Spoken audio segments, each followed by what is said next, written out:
ఏరా నువ్వేమన్నా మహేష్ బాబు అనుకున్నావురా? మహేష్ బాబు అవ్వాలంటే ఒక రేంజ్, ఒక స్టైల్, ఒక మెంటల్, ఒక పిచ్చి, ఇంకా ఏవేవో కావాలి. అట్లాంటోడు అట్లాంటోడివి నువ్వు కావాలి అనుకో, ఏం చేయాలో చెప్పనా? భూలోకం నుంచి యమలోకానికి వెళ్ళాలిరా. బేసిక్గా అంటే ఏంటి? స్వర్గలోకంలో కాదు, యమలోకంలో. యమలోకంలో వెళ్ళు.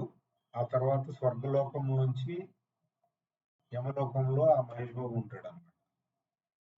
ఇంత లాంగ్ జర్నీ చేసి ఆయన రీచ్ అయ్యే బదులు ఆయన ఆ పై నుంచి ఆ పైకి పొమ్మనరా. ఏమంటావు? ఏమంటావు మహేష్ బాబు? స్వర్గలోకం నుంచి యమలోకం బెటరా, భూలోకం నుంచి నాగలోకం బెటరా? నాగలోకంలో మా నాగచైతన్య ఉన్నాడయ్యా. మేము ఒకటే బ్యాచ్ ఇక్కడ.